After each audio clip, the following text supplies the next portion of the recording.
காசு. நல்லா தான் ஒரு ஆள் டிப் அடிச்சுக்கிட்டாரு. ஜெயலலிதா அணியில் சேர்த்தாரு. ஜெயலலிதா இளைஞர் அணியில் அந்த என்னமோ சொல்லுவாங்க அது என்ன அணி?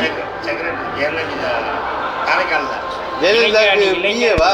இளைஞர் அணியை அது அந்த இதில் வந்து அவர் தலைவர். அவர் ஒரு இதாக தலைவர் மாதிரி. அது சரி காசு கட்டிக்கிறாரு.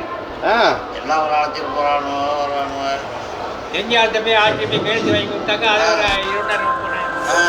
அதனால யாரும் லைசன்ஸ் வாங்கி கொடுத்தா அது ஒரு 1,00,000 3 லட்சம் காரைக்காலில் நல்லா காசு அரசியலில் பூந்துட்டா. அரசியலில் இப்போ ஆனால் இந்த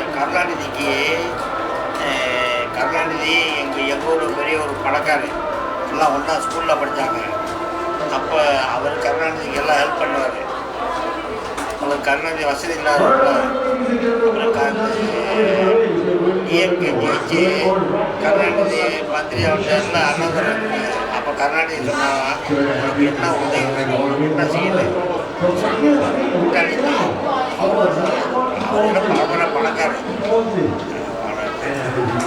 எந்த உதவியும் அவர்கிட்ட அவர் தனி உதவி பண்ணாரு. ஆனால் அவர்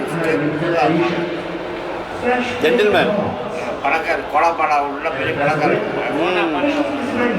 கோலாப்பாடம் அது எந்த பின்னாடி சொல்கிறாங்க கேட்கலாம்.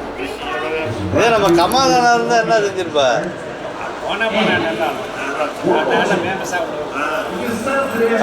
கமலா இருந்தால் என்ன பண்ணிருப்பா? ஏந்துவான் ஏன் இதை பண்ணி வச்சுருக்கீங்க? அந்த அழிச்சு சொல்லுங்க. அந்த அழிக்க பார்ப்பேன். ஏந்துவான் ஏன் பண்ணி எடுத்துக்கிட்டீங்க? வேற ஏதாவது ஒரு வடிவில் ஏதாவது இருக்குது ஒரு ஆசை கட்சி எடுத்தாலும் கேட்கலாம்.